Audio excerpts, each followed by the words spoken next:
Clear आ रहा है।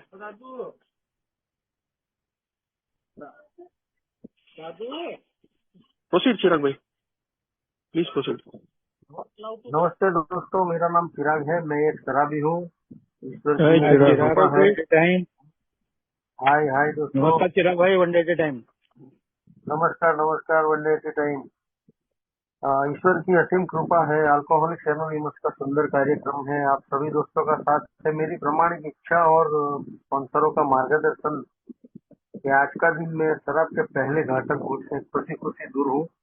सबसे पहले मैं पायनियर ग्रुप नागपुर का बहुत बहुत आभारी हूँ कि आज मुझे सर्विस करने का मौका दिया, मेरे अनुभव साझा करने का मौका दिया दोस्तों। खास करके विजय भाई का, उनके साथ कल बात हुआ मेरा। दोस्तों, आज का टॉपिक जो है कि 1 के 12 कदमों ने मुझे जीना सिखाया। दोस्तों, ये टॉपिक जितना लगे उतना मैं मेरी जिंदगी में अच्छी तरह से कभी जिया ही नहीं, ऐसा बोले तो चलेगा। अल्कोहलिज्म, शराब बहुत बाद में आई थी हाथ में, लेकिन एक जो अल्कोहलिक बनने की जो फेज मटेरियल बचपन से लेके पैदा हुआ था, कैरेक्टर डिफेक्ट, बहुत बाद में समझ में आया। ये में आने के बाद भी बरसों लग गए मुझे इसको समझने में, लेकिन ईश्वर की बहुत बड़ी कृपा थी कि मेरे हाथ में शराब नहीं आई थी। दोस्तों, जब मैं ये में आया तब सब कुछ गंवा चुका था मैं। मेरे पास कुछ बचा नहीं था। मैं आखिर आखिर में मरने के लिए शराब पी रहा था कि शराब पी के मेरे इंटरनल ऑर्गन खत्म हो जाएंगे और मैं मर जाऊंगा। क्योंकि शराब को छोड़ने के, शराब को लिमिट में पीने के और कई उपाय थे मेरे और मेरे परिवार के, दोस्त लोगों के, रिश्तेदारों के, सबके जो प्रयास थे वो उसका कुछ नतीजा नहीं निकला था। और मेरी शराब बढ़ती ही रही थी और लोगों के प्रति खुन्नस भी बढ़ती रही। तो मेरे साथ ऐसा क्यों हुआ था? क्योंकि कुछ जो गड़बड़ी थी मेरे अंदर बचपन से, मन ही मन गुस्सा पालना, मतलब वो खुन्नस, एक तरह की दूसरे के प्रति नाराजगी, दूसरे की अच्छी चीजों को देख के ईर्ष्या, मतलब जलन हो रही थी मुझे। मैं एक डरपोक किस्म का था। छोटी छोटी बातों में मैं डर जाता था। लेकिन दोस्तों, जीवन चल रहा था, कोई तकलीफ नहीं आती थी। लेकिन जैसे जैसे बड़ा होता गया, एक ईश्वर के बारे में भी कॉन्सेप्ट मिला। मैं अच्छे परिवार से आता हूँ, तो ये सब संस्कार मिले मुझे ईश्वर के प्रति, एक अच्छा कॉन्सेप्ट। लेकिन मेरा जीवन बचपन से ही कुछ तुलना में चलता रहा। मेरे भाई के साथ में मेरी तुलना करता था। मैं स्कूल में पढ़ने जाता था तो दूसरे मेरे जो अच्छे घर के, मेरे सभी अच्छे घर के, मतलब पैसे वाले जो लड़के आते थे, उसको देख के उनके पहरवे, मतलब उनके जूते, किताबें, दफ्तर, वाटर बैग, टिफिन बॉक्स, वो सब देख के मैं तुलना करता था कि उन लोगों के पास सब कुछ अच्छा अच्छा है, मेरे पास नहीं। तो दोस्तों, ये सब चीज चलती रही। धीरे धीरे बड़ा होता गया। मेरा बड़ा भाई, मैं 5 साल का अंतर है हम दोनों भाई के बीच में, तो उनके दोस्त के साथ वो खेलने के लिए जाता था तो मुझे नहीं ले जाता। तो उसके ऊपर भी मुझे खुन्नस थी। माता पिता के ऊपर भी खुन्नस थी कि वो भाई को बहुत प्यार करते हैं, मुझे प्यार नहीं करते हैं। मेरी मम्मी हमेशा मुझे डांटती है, भाई को नहीं डांटती है।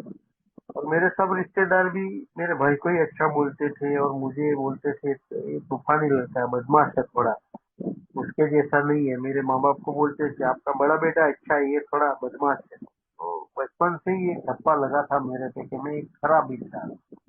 और वही सब, किसी को मैं कुछ बोल नहीं पाता था, लेकिन मन ही मन में ये अपनी खुन्नस पालता था और ये मेरे शराबी बनने का बेस। दोस्तों, जिंदगी के 14-15 साल का था तब मेरे हाथ में पहली बार आधा गिलास बियर आया। दोस्तों, मैंने पिया तब उसका टेस्ट मुझे बिल्कुल अच्छा नहीं लगा, लेकिन 10 मिनट के बाद जो उसका इफेक्ट आया, मानो मैं कोई दूसरी दुनिया में पहुंच गया, जहाँ ना तो कोई डर है, ना तो कोई पछतावा है, ना तो कोई शर्म है, ना किसी की कोई तकलीफ है मुझे, ना दोस्तों की तकलीफ है, ना किसी के प्रति कोई मगजमारी नहीं। बस एक अद्भुत शांति का अनुभव मिला। यहाँ मीटिंग रूम में मेरे जो बेटे भाई है, वो सब जानते हैं कि जो शराब पीते हैं और जो इसका इफेक्ट आता है वो कैसा है। तो दोस्तों मुझे भी वो इफेक्ट बहुत अच्छा लगा। आज भी वो इफेक्ट स्टोर है मेरे दिमाग में यार। तो एक बहुत ही अच्छा अनुभव, शराब के साथ मेरा पहला परिचय बहुत अच्छा रहा, सुखद रहा, आनंद मिला मुझे और एक अजीब सी शांति मिली। और वही शांति पाने के लिए मैं जब जब मौका मिले तब तक शराब पिया। जिंदगी चल रही थी, पढ़ाई मेरी चल रही थी और बाकी सब चीजें भी जो थी, नॉर्मल जीवन जैसा मेरा चल रहा था, लेकिन बीच में शराब आ गई थी और मुझे उसमें से मजा मिलने लगा। मैं दोस्तों पीता रहा, कॉलेज खत्म हुई, कॉलेज में भी मैं पार्ट टाइम जॉब करता था और महीने में एक बार शराब पीता था। फिर कॉलेज खत्म हुई, मैं एक्सटर्नल स्टूडेंट में आगे पढ़ना चाहता था और मैंने वो ग्रेजुएशन के बाद का पढ़ाई भी चालू रखा। और मुझे, मैं ग्रेजुएट हुआ तो उसका भी अभिमान मेरे अंदर आया। मैं मेरे खानदान का पहला ग्रेजुएट हूँ, मैं पढ़ा लिखा हूँ। धीरे धीरे ये सब डेवलप होता गया मेरा ईगो। जैसे जैसे मैं मेरी लाइफ को जीता गया, कुछ ना कुछ अचीव करता गया। मैं कॉलेज में पार्ट टाइम जॉब करता था, उसका भी मुझे घमंड था कि मेरा कोई दोस्त मेरे साथ रहने वाला काम नहीं करता है, बाप के पैसे से खर्चा करता है, पढ़ाई करता है और मैं खुद के पैसे से करता हूँ। ये सब चीज मेरे में डेवलप होती गई और एक अजीब तरह का घमंड मेरे अंदर पनपने लगा। मैं लोगों को कम समझने लगा, मतलब मैं ही सबसे अच्छा हूँ, बाकी सब लोगों को क्या पानी कम चाय, ऐसा समझने लगा। तो उस पर चलता रहा। शराब भी धीरे धीरे बढ़ने लगी क्योंकि 2 बार पीने का जो टाइम था वो कम होता गया। महीने में एक बार की जगह फिर जब जॉब मिला और फुल टाइम जॉब मिला और पैसे ज्यादा आने लगे मेरे पास, और नियमित रूप से हर महीने की 7 तारीख को मेरे पास पैसे आने लगे और ज्यादा पैसे आने लगे पहले से। मैं घर में पैसे देने लगा, मतलब मेरे को ऐसा लगा कि मैं एक बहुत बड़ा एहसान कर रहा हूँ मेरे पे, मेरे माता पिता पे, जो मैं कमा के पैसे दे रहा हूँ। तो वो भी एक घमंड और लगा और मेरे को ऐसा लगा कि अभी तो मैं कमा रहा हूँ पैसा, अभी कोई टेंशन नहीं है, मैं पी सकता हूँ। और दोस्तों अल्कोहल के साथ मेरी लाइफ बिल्कुल मैनेज चल रही, किसी तरह की कोई गड़बड़ी नहीं थी। गड़बड़ी सिर्फ एक जगह पे थी, वो थी मेरे दिमाग में। शराब के प्रति प्यार बढ़ रहा था, मैं अपने आप को बहुत होशियार, इंटेलिजेंट समझने लगा था। मैं ही कुछ हूँ, बाकी कुछ नहीं, बाकी दुनिया वाले को क्या है, मैं अपने बलबूते पे खड़ा हुआ इंसान हूँ। ऐसा मेरे अंदर चलता रहा। ये कितना सही था कितना गलत उसके बारे में मैं अभी नहीं बोलना चाहता, लेकिन एक अलग ही डेवलप मेरे अंदर हुआ, एक अलग पर्सनालिटी डेवलप हुई मेरी। मैं बाहर से कुछ और दिखता था और दुनिया के लिए मेरे साथ जुड़े हुए लोगों के बारे में मैं कुछ और सोचता था और बोलता कुछ और था। तो ड्यूअल पर्सनालिटी में मैं जीने लगा। धीरे धीरे धीरे करके फिर शराब बढ़ी तो मैंने, मेरा जो एजुकेशन, जो एक्सटर्नल स्टूडेंट में पढ़ रहा था, वो मेरे में एक ख्याल आया कि यार आप, या तो मैं आगे पढ़ सकता हूँ या मैं पी सकता हूँ, दोनों से क्या करने का। जिंदगी में पहली बार जब शराब और किसी और चीज के बारे में पसंद करने की बारी आई तो मैंने शराब को पसंद किया है। यार अभी खानदान का पहला ग्रेजुएट है, तू आगे नहीं पढ़ेगा तो क्या फर्क पड़ता है, तेरे पास अच्छी नौकरी है, पैसे कमा रहा है, तू पैसे से घर में भी पैसे दे रहा है, जिम्मेदारियां निभा रहा है, अभी आगे पढ़ने की कोई जरूरत नहीं। तो दोस्तों मैंने वो 2 साल एक्सटर्नल स्टूडेंट में सेकंड क्लास से पास हुआ तो मार्कशीट फाड़ के जला दी और कुछ अलग ही बहाना बताया आगे नहीं पढ़ने का। मैं जाना नहीं चाहता अभी, क्योंकि तो कहने का मतलब ये था कि जिंदगी कुछ और ट्रैक पकड़ लिया था। मैं जिस तरह से जीना चाहता था उस तरह से मैं जी नहीं पा रहा था, कुछ अलग ढंग से जी रहा था। लेकिन दोस्तों तब कुछ इतना समझ में नहीं आ रहा, मेरी को लगता था कि यार ये बराबर है यार, इसी का नाम तो जिंदगी है ना। पढ़ लिख लिया, अभी पैसे कमा रहा हूँ तो थोड़ा बहुत एंजॉय करूंगा, फिर मेरी शादी हो जाएगी और फिर जीवन इसी तरह चलता है। मेरे पिताजी का भी इसी तरह चला, मेरा भी इसी तरह चलेगा। तो जीवन के प्रति कोई लक्ष्य नहीं था मेरा और कोई दिशा नहीं थी जीवन की। एक बन गया था कि पैसा कमाने का, जितना पैसा घर पे दे सके उतना देने का, बाकी के पैसे से मौज मस्ती करने का। दोस्तों धीरे धीरे करके शराब इतनी बढ़ी कि मैं हफ्ते में 2-3 दिन पीने लगा। अब मैं गुजरात में ही थी मेरी जॉब, लेकिन फिर उधर मैं जहाँ काम करता था वो ओनर ने मुझे बुलाया, क्योंकि वो मेरे साथ पढ़ता था, मेरा दोस्त था वो। उसने मुझे बुलाया और बोला कि चिराग, अपनी दोस्ती एक तरफ और मेरा बिजनेस एक तरफ, यार तू मेरा बिजनेस खराब कर रहा है। मेरे और स्टाफ वाले को तू गाली गलौज करता है, शराब पी के मारपीट को दौड़ता है। तो 2-3 बार ऐसा हुआ है, लेकिन अभी तू तेरा देख ले, मैं तेरे को मेरे साथ नहीं रख सकता। तो उसने निकाल दिया मुझे जॉब में। फिर मैं इधर उधर जहाँ मिले काम उधर करने लगा। तो जहाँ शराब मिले उधर मैं मेरे को वो लोग निकाल देते थे, क्योंकि शराब पी के मैं इतनी गाली गलौज हंगामा कर देता था, काम में इतनी गलतियां करता था कि वो लोग मुझे निकाल देते थे। और इधर शराब नहीं मिलती थी, उधर मैं नहीं टिक पाता था, क्योंकि मेरी जिंदगी में धीरे धीरे शराब इतनी हावी हो गई थी कि जब मुझे तलब आए, मुझे कुछ भी डिस्टरबेंस लगे, तब मेरा सबसे पहला सॉल्यूशन सिर्फ एक था, वो था शराब। मैं जब पी लेता था, जब पहला पैग अंदर जाता था, तो मुझे सुकून देता था यार, नहीं देता था ऐसा नहीं था। लेकिन फिर क्या होता था पता नहीं, मुझे ज्यादा शराब पीनी पड़ती, वो चीज को मैं समझ नहीं पाया। और मेरे को ऐसा लगने लगा कि मेरी कैपेसिटी ज्यादा है। फिर मैं और दो तीन जगह पे इंटरव्यू दिया था। तो मेरे ग्रेजुएशन बेस पे मुझे दमन में चलो पेन एंड स्टेशनरी में असिस्टेंट स्टेज मैनेजर का जॉब मिला। बहुत रिस्पेक्टेबल जॉब था, सैलरी भी अच्छी थी, 8 घंटे की ही ड्यूटी थी, लेकिन डिस्पैच डिपार्टमेंट में था तो रुकना पड़ता था। सब कुछ अच्छा था, लेकिन मेरे जैसे शराबी की सबसे बड़ी कमजोरी शराब, वो दमन में पानी की तरह मिल रही थी। पानी की तरह मतलब पैसा भी पानी के जैसा ही और खुलेआम मिल रहा था। और आज से मैं 15-17 साल पहले की बात करूं तो ज्यादा होगा। तो उधर दमन में गुजरात से आधे पैसे में ज्यादा शराब मिलती थी, और किसी का डर नहीं, ना कोई देखने वाला, ना कोई रोकने टोकने वाला, ना तो पुलिस का डर, ना तो घर वाले की कोई फिक्र। और मैं कभी कभार फिर दिन में भी शराब पीने लगा। मेरा 15 मिनट का टी ब्रेक होता था, लेकिन 5 ही मिनट के वॉकिंग डिस्टेंस से बार रेस्टोरेंट थे उधर, वाइन शॉप और बार। तो मैं उधर जाके पी लेता था, 1 क्वार्टर, कभी आधा क्वार्टर, ऐसा पीके में जाता था। तो मेरे को काम करने में भी मजा आता था। मतलब शराब मेरे अंदर एक ऐसी एनर्जी डाल देता था कि मैं मेरा काम दुगने एनर्जी से कर सकता था और अच्छी तरह से कर सकता था, ऐसा मेरा वहम था।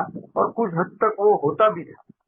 जो काम करने में मैं डरता था वो बिंदास कर देता था फिर काम की जगह पे। तो मेरे को ऐसा लगने लगा कि यार ये शराब तो अच्छी चीज है, ये पीने से मेरा कॉन्फिडेंस बढ़ता है, मैं अच्छी तरह से बात कर सकता हूँ, मैं मेरा काम की जो कार्य क्षमता है, मेरे को ऐसा लगता था कि मैं डबल काम कर सकता हूँ शराब पीने के बाद। और हकीकत में ऐसा होता था। कभी नाइट में रुकना हो तो मैं 2 क्वार्टर शराब पी लेता था, तो मेरे को सुबह 3-4 बजे तक, जब तक कंटेनर निकले नहीं तब तक मुझे नींद नहीं आता था।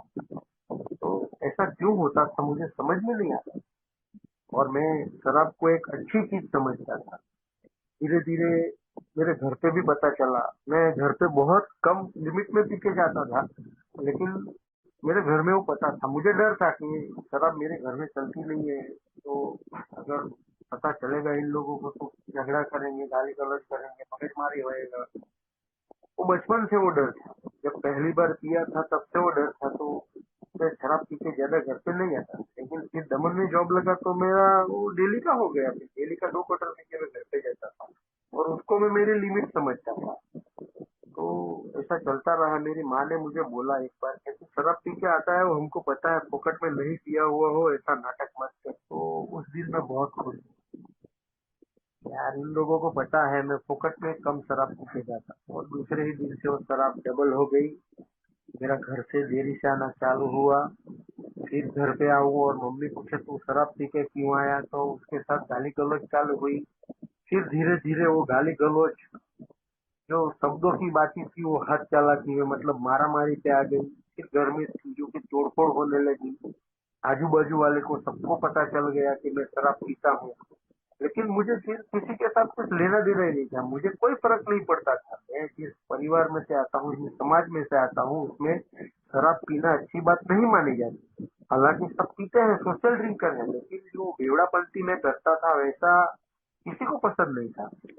हालांकि मेरे ही खानदान में 3 मौत हो चुकी थी शराब के कारण, लेकिन मैं नहीं समझा और मैं भी उसी कैटेगरी में आ गया। लेकिन मैं अपने आप को सही समझता था। शराब पी के यार, बगैर शराब पिए हुए भी मेरी मानसिक परिस्थिति इस तरह की बन गई थी कि मैं जो जी रहा हूँ, जो कर रहा हूँ, वो सही कर रहा हूँ यार। मैं कमा रहा हूँ, मैं पी रहा हूँ, किसी के पास हाथ थोड़ी मांग रहा हूँ, फैला रहा हूँ, चोरी तो थोड़ी कर रहा हूँ, शराब पी के कहाँ पड़ा रहता हूँ। ये सब चीज मेरी थी। शराब पी के किसी लड़की को छेड़ता हूँ, उसका पिताजी इधर कंप्लेन लेके आया, इधर मारामारी किया, मेरे पे केस हुआ, तुमको छुड़वाने के लिए आना पड़ा। लेकिन हकीकत में जानता था मैं, शराब ही इतनी पी लेता था कि मेरी आंख सही ढंग से खुलती नहीं थी। तो क्या मारामारी करेगा, क्या लड़की छेड़ेगा यार। तो जिंदगी कुछ और चल रही थी और मैं दिखा कुछ और रहा था। मतलब जो जिस तरह से सोशल ड्रिंकर मेरे साथ पीने वाले जो थे, वो लोग अपनी जिंदगी को जिस तरह एंजॉय कर पा रहे थे, मैं उस तरह एंजॉय भी नहीं कर पा रहा था और जिंदगी को मैनेज भी नहीं कर पा रहा था। मेरी जिंदगी बिगड़ गई थी पूरी तरह से। काम की जगह पे छुट्टी होना, घर में झगड़े होना, रिश्तेदारों के साथ रिश्ते खराब हो जाना, दोस्त लोगों में से, समाज में से मेरे को हटाया गया था। मैं मेरे गांव की वॉलीबॉल टीम का कैप्टन था, उन लोगों ने मुझे खिलाड़ी में से भी निकाल दिया यार। 4 दोस्त बैठे हो, उधर मैं जाऊं तो वो लोग बारी बारी उठ के चले जाते और मुझे ऐसा लगता था कि वो लोग खराब है। कौन शराब नहीं पीता, मेरी शराब क्या, उनके बाप के पैसे से पीता हूँ जो मेरे साथ ऐसा व्यवहार करते हैं। तो उनके प्रति भी खुन्नस थी मुझे। देखिए जिंदगी किस तरह चलने लगी। जिस दोस्तों के साथ में रहता था, खेलता था, के साथ मेरा शाम का ज्यादातर टाइम उनके साथ स्पेंड करता था, तो उनके प्रति मुझे नाराजगी। मेरे घर में मेरी माँ के प्रति मुझे सबसे ज्यादा खुंदस, क्योंकि मैं शराब पी के आता था और वो बहुत बोलती थी, शराब क्यों पीता है, छोड़ दे, शराब तेरे काम की नहीं है, बेवड़ा बन गया है, और तू पीता ही क्यों है। ये सवाल मेरे को समझ में नहीं आता था उसका कि मैं पीता हूँ तो तेरे बाप का क्या जाता है, मेरा उसको वो क्वेश्चन देता है। वो पूछती थी शराब क्यों पीता है, मैं बोलता था तेरे बाप का क्या जाता है। तो दोस्तों, जो संस्कार दूसरे मेरी को बचपन में मिले थे, बड़े का आदर करना, खास करके माता पिता का तो आदर करूंगा, लेकिन मैं वो भी नहीं कर पाया। एक बड़ा भाई था मेरा, तो उसके साथ भी रिश्ते कुछ अच्छे नहीं थे मेरे। वो कुछ बोलता नहीं था, मैं शराब पी के जाता था तो मेरी कभी कुछ नहीं बोला मेरे से। लेकिन मेरे को एक ही घर में रहने के बावजूद भी अलग अलग देश में रह रहे हो ऐसा रिलेशन था मेरा। और मेरी जिंदगी देखो, जो माँ ने मुझे 9 महीने अपने पेट में पाल के पैदा किया, मुझे पढ़ाया लिखाया, बड़ा किया, इंसान बनाया, तो उसी माँ के लिए मैं सुबह उठ के दिया बत्ती करता था, तो पूरी श्रद्धा से घुटनों के बल जाके भगवान को प्रार्थना करता था कि भगवान, मैं शराब पी के आता हूँ और ये मेरी माँ बहुत किचकिच करती है, आप एक काम करो, उसको मार डालो, वो मर जाएगी तो मैं और मेरी शराब अच्छी तरह से जिएगी। तो जिंदगी किस तरह चल रही थी, ये कोई जीवन था मेरा? बिल्कुल उल्टे ट्रैक पे। मैं क्या करना चाहता था और क्या हो रहा था मेरी जिंदगी में। मैं जो करना चाहता था वो मेरे से हो नहीं रहा था, और मैं जो कर रहा था वो कभी मैंने सोचा नहीं था वैसा वैसा हो रहा था। तो जिंदगी एक तरह से पछताने भी गई मेरी। शराब पी के आना, गाली गलौज करना, माँ को मारना, कई बार मैंने हाथ उठाया है मेरी माँ के ऊपर शराब पी के। तो वो जिंदगी एक तरफ से देखा जाए तो, जब मैं शराब नहीं पिया हुआ रहता था और थोड़ा देखता था, तो मेरे को भी लगता था यार, ये मेरी जिंदगी की मैंने वाट लगा दी। मेरा एजुकेशन अधूरा रहा, एक अल्कोहलिक बेवड़े का ब्रांड एम्बेसडर बन गया था मैं मेरे समाज का, तो मुझे कौन अपने घर की देगा। तो शादी भी नहीं हुई, करियर का कोई ठिकाना नहीं। जो सेलों में जो मुझे नौकरी मिली थी, वो नौकरी को मैं लात मार के आ गया मैनेजर के साथ गाली गलौज कर। तो क्यों हुआ ऐसा, मैं ये मानने के लिए तैयार नहीं था कि मेरे अंदर कुछ गड़बड़ है। हमेशा से दूसरों के प्रति ब्लेम करना, दूसरों को खुन्नस रखना, मैंने शराब पी के बहुत गलत काम किए हैं, तो वो सब काम मेरे किसी को पता चल जाएंगे तो क्या होगा, फिर जिंदगी की जो मैंने वाट लगा दी मेरी, मैं खुद की नजरों में गिर गया। मेरी को ऐसा लगने लगा कि अभी मुझे कोई प्यार नहीं करता, और जहाँ प्यार नहीं है, ईश्वर के प्रति श्रद्धा मेरी खत्म हो चुकी थी। मैंने मरने के लिए शराब पी रहा था, अल्कोहल इनोनिमस में आया तब ऐसा बोला पहले ही, तो 4-4 बार का सुसाइड करने का कोशिश मेरा नाकामयाब रहा यार। तो मुझे ऐसा लगने लगा कि ये भगवान ने मेरी जिंदगी की वाट लगाई। बचपन में सुना था ना यार, घर वालों ने ही बताया था, पूरी दुनिया में ये बात सुनी थी कि ईश्वर की इच्छा के बगैर एक पत्ता नहीं हिलता है। तो मेरे जैसा बेवड़ा मैं, उसकी मेरी मानसिकता ये है कि अगर उसकी इच्छा के बगैर एक पत्ता नहीं हिल सकता है, तो मेरे जैसा होशियार, पढ़ने लिखने में होशियार लड़का, परिवार के लिए कुछ करने की इच्छा रखने वाला लड़का बेवड़ा थोड़ी बन सकता है। मेरे को बेवड़ा भी उसने ही बनाया। आज जो मेरी मानसिक स्थिति है उसका जिम्मेदार भी भगवान है। मेरी जिंदगी में इतने सारे इतने लोग भेज दिए, मैं ये बोलता था। आज थोड़ा अच्छा नहीं लगता ऐसा बोलना। ये जो मेरी जिंदगी बर्बाद करने के लिए इसने इतने सारे लोग पैदा करके मेरे आजू बाजू में रख दिए। मुझे कोई प्यार नहीं करता, मेरी बात को कोई समझता नहीं, समझने की बात छोड़ो, कोई सुनता नहीं था मेरे को। कोई खड़ा ही नहीं रखना चाहता था अपने पास, कट लेता था मेरे से। तो मेरी को उन लोगों के प्रति भी खुन्नस थी।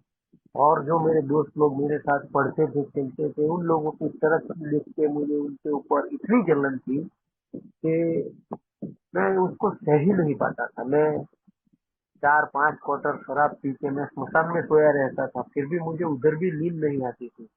क्योंकि उधर भी सब मेरे ये जो जीवन जो चल रहा था उसका या तो फ्लैशबैक में चला जाता था, या मैं पास्ट में चला जाता था, या फिर फ्यूचर में चला जाता। पास्ट में चला जाऊं तो मुझे डर लगता था, शर्म आती थी, पछतावा होता था। और फ्यूचर में देखूं तो अब मेरा क्या, वो बहुत बड़ा क्वेश्चन मार्क है। अभी मेरी जिंदगी का क्या होगा, शराब रुकेगी कि नहीं रुकेगी, मेरी भी इतनी बर्बादी हुई है, कभी ठीक होगी तो नहीं होगी, मेरी सामाजिक स्थिति जो बिगड़ चुकी है, क्या वो कभी मैं सहन ठीक कर पाऊंगा, मेरी को कोई जॉब मिलेगा, शराब बंद होके मेरी शादी होगी तो नहीं होगी। ये सब इतने सारे विचार और सब नेगेटिव, और जिंदगी की तहस नहस कर दिया था, पूरा रायता फैला दिया था जीवन में मैंने। और जो मैंने सोचा था उसमें से कुछ नहीं हुआ मेरे साथ, और जो नहीं सोचा था वो सब हो गया। शराब मेरे आंखों के सामने मेरा सब कुछ ले गई, लेकिन मेरा शरीर और मेरा मन जो शराब के प्रति पूरी तरह आसक्त था, तो मैं समझ ही नहीं पाया कि मेरे साथ क्या हो रहा है, मेरी जो जीवन किस तरह चलना चाहिए और कैसे चल रहा है। मैंने कभी भी बचपन से शराब हाथ में आई तब से, और शराब पी उससे पहले घूट से लेके शराब का आखिरी घूट पिया तब तक, और सोब्राइटी में भी कई साल, मतलब 7-8 साल तक मैंने कभी भी जिंदगी को जिंदगी की शर्तों पे नहीं किया। मेरे साथ कुछ अच्छा होवे या बुरा होवे, मैंने उसमें हमेशा से कमी निकाली, दूसरों के प्रति ब्लेम किया। अच्छा हुआ तो और अच्छा होना चाहिए था, असंतोष था मेरे अंदर बचपन से वो। और बुरा, मेरे साथ जो कुछ भी बुरा हुआ उसके लिए मैंने लोगों को जिम्मेदार ठहराया, और जब लोग खत्म हो गए मैंने इतने बड़े बड़े कांड कर दिए कि जिसका जिम्मेदार मैं किसी इंसान को नहीं ठहरा सकता था, तो मैंने उसके लिए भगवान को जिम्मेदार ठहरा दिया। जिसकी इच्छा के बगैर पत्ता नहीं हिलता है, वो उसकी इच्छा के बगैर मैं बेवड़ा बन ही नहीं सकता, तो ईश्वर पे डाल दिया सब कुछ। कुछ बचा नहीं जिंदगी में, फिर क्या करे। मैं मन ही मन शराब के सामने हार मान चुका था। दिल में से आवाज आ गई थी कि अभी शराब पिएगा तो मर जाएगा, लेकिन दिमाग में जो शराब भरी हुई पड़ी थी, मेरे विचारों में जो नेगेटिविटी थी, वो मुझे ये याद करवाया कि अभी तू शराब छोड़ेगा भी किसके लिए, तेरे पास बचा क्या है, तेरी जिंदगी में बचा क्या है। ना तो कोई तुझे प्यार करता है, ना तो तेरे पे कोई भरोसा करता है। मैं मेरी माँ मर जाए वैसी प्रार्थना करता था, और मेरी माँ मैं मर जाऊं वैसी प्रार्थना करती थी। समाज ने तो कुछ था ही नहीं, रखा बचा ही नहीं था, कुछ नहीं था। मेंटली लॉनलीनेस और भगवान के प्रति खुन्नस, पूरी दुनिया की उसकी एक बात थी मेरे में कि ईश्वर के अस्तित्व के ऊपर मुझे कोई क्वेश्चन नहीं था। मैं मानता था कि है, ईश्वर है, उच्चतर शक्ति है, ये पूरे ब्रह्मांड का खेल मैं नहीं चला रहा हूँ, या कोई इंसानी शक्ति का ये काम ही नहीं है। कोई है शक्ति जो ये पूरी दुनिया चलाती है, जिसको हम भगवान कहते हैं, वो है। लेकिन वो शक्ति पूरी दुनिया के लिए काम करती है और मेरे लिए काम नहीं करती है। दोस्तों, ये कॉन्सेप्ट बन गया यार। जिंदगी किधर से शुरू हुई थी, कैसी चली और किधर जाके रुक गई, कुछ समझ में नहीं आ रहा। शराब छोड़ना चाहता था, पर मानसिक स्थिति इस तरह की थी कि मुझे शराब मजबूरी में नहीं पीने की इच्छा फिर भी पीनी पड़ती थी, क्योंकि उसको पीने के बाद मुझे बेहोशी आती थी, और वो बेहोशी में मैं मेरे अंदर जो चल रहा था, जिंदगी की अस्त व्यस्तता, उसको मैं भूल जाता था यार। जो डर, शर्म, पछतावा, दूसरों के प्रति ईर्ष्या, वो सब मैं भूल जाता था। और शराब ही मेरी सभी समस्याओं का समाधान बन गई थी, और ये पूरे ब्रह्मांड को, पूरी दुनिया को चलाने वाला ईश्वर मेरा सबसे बड़ा दुश्मन बन गया था। तो जिंदगी में कुछ रखा ही नहीं था दोस्तों। और मरने के लिए जब मैं शराब पीने लगा, शराब में कोल्ड ड्रिंक्स, पानी डालना बंद कर दिया, उस टाइम पे मुझे मैसेज मिला अल्कोहलिक्स एनोनिमस का। दोस्तों, 30 सितंबर 2012 सुबह 7:30 बजे वो दिन है, और आज का दिन है। मुझे शराब पीने की जरूरत नहीं पड़ी, मुझे को शराब पीने का ऑब्सेशन नहीं है। ग्रेस ऑफ गॉड, ईश्वर की बहुत बड़ी कृपा मेरे पे कि मेरी को ये जरूरत नहीं पड़ी। लेकिन मेरे ऐसे कोई लक्षण नहीं थे कि मैं शराब नहीं पी। आज मैं बहुत बहुत और बहुत आभारी हूँ मेरे इनिशियल स्पॉन्सर का, जिन्होंने मुझे सिर्फ ये मैसेज ही नहीं दिया, शराब से दूर रहने का मेरा जो बेस, पाया बोलते हैं जिसको, फाउंडेशन जो रखा, वो फाउंडेशन पे आज ये सोब्राइटी की इमारत खड़ी है। वरना मेरी कोई औकात नहीं थी, मेरा स्वभाव ही नहीं था। हाँ, मैं शराब के सामने घुटने टेक चुका था, लेकिन उनकी बातें सुन के ही मैंने तय किया। मेरी को 300 लोग समझाने के लिए आए थे। किसी ने मुझे खराब बोला, किसी ने शराब को खराब बोला, किसी ने मुझे पागल बोला, किसी ने मुझे बेजिम्मेदार बोला, किसी ने मुझे बोला जानबूझ के तू नाटक करता है, किसी ने छोड़ने के लिए बोला, किसी ने लिमिट में पीने के लिए बोला, किसी ने अच्छी ब्रांड का पीने के लिए बोला। लेकिन जब शराब पीने का ऑब्सेशन आए मेरे जैसे बेवड़े को, तो क्या करना चाहिए वो किसी ने नहीं बताया, क्योंकि उन लोगों को इसके बारे में कुछ पता ही नहीं।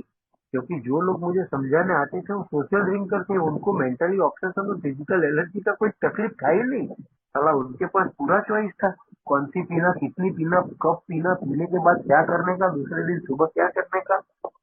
इधर तो कोई कंट्रोल ही नहीं। जितनी मन में आए उतनी, मतलब ब्लैकआउट ना हो जाए उतनी पीने का, कोई भी ब्रांड की पीने का, किसी के साथ भी पीने का, किधर भी पीने का। और पीने के बाद तो मैं थोड़ी कुछ करता हूँ, मेरी शराब करवाती थी मेरे से। ये मेन फर्क था, वो मैं समझा नहीं, और जिसकी भर दूसरों के साथ तुलना की, दूसरे पीने वालों के साथ। लेकिन ये भाई ने मुझे कुछ नहीं बोला, सिर्फ एक ही सवाल, शराब पीनी है कि छोड़नी है। मैं रोया था, क्योंकि शराब के सामने में हार मान चुका था, लेकिन मेरे पास कोई रास्ता नहीं था। ये भाई ने मुझे अपना अनुभव बताया। मैंने 2 अक्टूबर 2012 वापी नवजीवन ग्रुप में मेरा अल्कोहलिक्स एनोनिमस का पहला मीटिंग किया। बीमारी के बारे में सुना, मेंटली ऑब्सेशन, फिजिकल एनर्जी, आध्यात्मिक अधःपतन के बारे में सुना। तब मुझे समझ में आया यार, सच में मगजमारी तो है मेरे अंदर कुछ, लेकिन मेरी मेन तकलीफ थी कि मैं ईश्वर के प्रति विश्वास गंवा चुका था। वो मेरे लिए नहीं काम करता, ये सोच लेके घूमता रहता था। तो लेकिन शराब के मामले में मैं पूरे का पूरा स्वीकार कर चुका था कि यस, ये लोग जो बोल रहे हैं कि मैं बेवड़ा हूँ और मेरी को मानसिक आकर्षण शारीरिक एलर्जी है, तो है, मैं मान लिया। क्योंकि उनके अनुभव और मेरे अनुभव में सिर्फ समय और स्थिति जो अलग, मतलब कि टाइम का फर्क था। बाकी 90% बात सही थी उनकी और मेरी। तो मैंने मान्य कर लिया कि yes, I am an alcoholic, मैं एक बेवड़ा हूँ। मैं जिंदगी में कभी भी शराब को लिमिट में नहीं पी सकता। तो दोस्तों, मेरी शराब रुक गई। चमत्कार हुआ मेरे जैसे बेवड़े के साथ। और दोस्तों, मैं मीटिंग करता रहा। मीटिंग करते करते ही मेरा हायर पावर का कॉन्सेप्ट भी क्लियर हुआ, वो भी एक स्ट्रगल करने वाले मेंबर के। मैं आज ईश्वर का आभारी हूँ, वो मेंबर भी आज 12 साल, 13 साल, 11 साल सोबर है। तो वो मीटिंग रूम तक आते थे, लेकिन मीटिंग के अंदर नहीं आते थे। और मैं, ईश्वर के प्रति श्रद्धा नहीं थी मेरी को, कोई विश्वास नहीं था उसके ऊपर।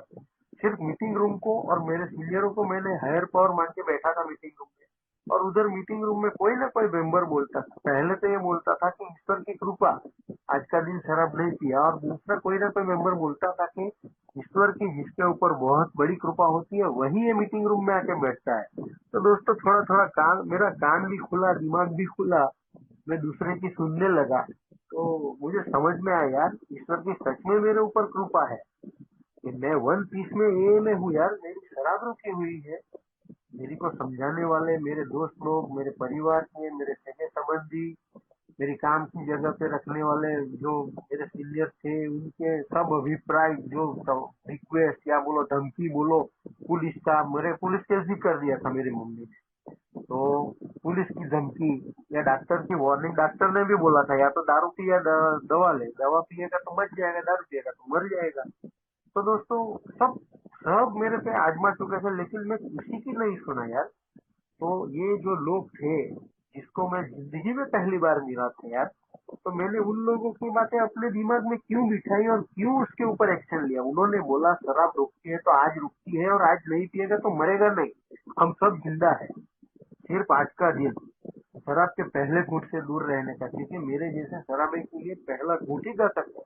और मैं शराब के लिए ऐसा सोचा था कि कल रात को जो मैंने एक क्वार्टर ज्यादा पी लिया था उसके कारण ये तकलीफ हुई। शराब के मामले में मुझे एक नया नजरिया मिला। मैं हमेशा से टालता था, दिवाली पे, होली पे, 31st पे, वो जो गटर अमावस आती है तब से, मेरी बर्थडे होएगी उस दिन आखिर पीऊंगा, ऐसा ऐसा करके कई बहाने किए, लेकिन मेरी शराब कल से वाली पे नहीं रुकी। लेकिन यहाँ मुझे कहा गया कि आखिरी घूंट में नहीं, पहले घूंट में तकलीफ है, मैंने मान्य कर लिया। और दूसरी बात बोली कि शराब रुकेगी तो आज रुकेगी, वरना कल नहीं रुक सकती, आज रुकेगी, और वो भी अभी, one day at a time, सिर्फ आज का दिन अभी के लिए तो रोक के रख उसको। और दोस्तों उन लोगों की बात सही थी। मैंने आज ये 14 साल चल रहा है, वो पहला घूंट नहीं लिया तो मुझे दूसरे घूंट की जरूरत नहीं पड़ी। लेकिन अल्कोहलिक एनोनिमस में जो सुखी और समाधानकारी जीवन की बात की गई है, मैं उससे कोसों दूर था। हमारा ये जो 12 पायरी का कार्यक्रम है, जिसमें ईश्वर का जिक्र है, सेकंड पायरी में मेरी गाड़ी उधर ही रुक गई, सिर्फ शराब से दूर, और बस अपनी जिंदगी में होशियारी मारना फील चालू। मेरी शराब रुक गई है, मैं यहाँ शराब छोड़ने के लिए आया था और मेरी शराब रुक गई है। अभी मुझे आगे क्या करने की जरूरत है। मेरे सीनियर लोग जो शेयरिंग करते थे उनकी आध्यात्मिक बीमारी मेरे से ज्यादा है, ऐसा मेरे को लगता था यार। वो बहुत गलत कंपैरिजन किया, मैं शराब के मामले में कंपैरिजन नहीं किया, लेकिन जो जिंदगी की अस्त व्यस्तता है उसके बारे में मैं कंपैरिजन किया। क्यों? क्योंकि मुझे पता था सेकंड स्टेप क्या बोलता है, कि मेरे से एक उच्चतर शक्ति है जो मेरी सद्बुद्धि मुझे वापस दे सकती है, विश्वास पैदा। तो विश्वास तो था मुझे, लेकिन वो दारू पे था, शराब पे था वो विश्वास, क्योंकि मेरी जिंदगी को मैं देखा, जो शराब पे ही चलाई मेरी जिंदगी यार। मेरी को सुकून देने वाली चीज शराब ही थी, आखिर आखिर में मेरी को परेशानी हुई उसके साथ, ऐसा मेरे को लगता था। तो और मैं भगवान में जो विश्वास गंवा चुका था, तो वो विश्वास भी वो स्लिप मेंबर के, जो स्ट्रगल कर रहे मेंबर के कारण क्लियर हुआ मेरा। तो सेकंड स्टेप में मान्य कर लिया यार कि है एक उच्चतर शक्ति और मेरे लिए काम करती है। मैं कहाँ कहाँ बचा था वो मैंने देखा। शराब पी के 6 लेन का हाईवे क्रॉस कर देता था मैं, मेरे को कुछ नहीं हुआ। तो मैंने मान्य कर लिया, लेकिन फिर गाड़ी रुकी थर्ड से। मैं 1 2 3 स्टेप मीटिंग रूम की मदद से ही किया। ईश्वर की इच्छा और मेरी इच्छा में मुझे काफी कंफ्यूजन रही। मेरे को समझ में ही नहीं आ रहा था कि ईश्वर क्या कहना चाहता है, मेरी इच्छा और जीवन में कैसे उसको समर्पित करूं। लेकिन जैसे जैसे मीटिंग में जाता गया वैसे वैसे सुनता गया, कान खुला रखा, दिमाग खुला रखा, एक इच्छा रखी कि मुझे अच्छा जीवन जीना है। तो कहीं ना कहीं ये कार्यक्रम में, मैं मीटिंग रूम में जितना ईमानदारी से बैठा और सुना, उतना ये कार्यक्रम मेरे ऊपर काम किया। क्योंकि उसमें से जो मैं सुन के आता था वो थोड़ा बहुत एक्शन में भी लेता था, और उसका उसका मुझे फायदा भी होता था। मैंने देखा कि मैं मेरी जिंदगी मेरी मन मर्जी से जिया हूँ, और उसमें सिर्फ तूफान खड़े किए। बुक भी पढ़ा, मेरे को मेरा प्रॉब्लम भी पता चला, और ईश्वर की असीम कृपा से मेरे को 12 स्टेप वर्कशॉप करने का भी मौका मिला।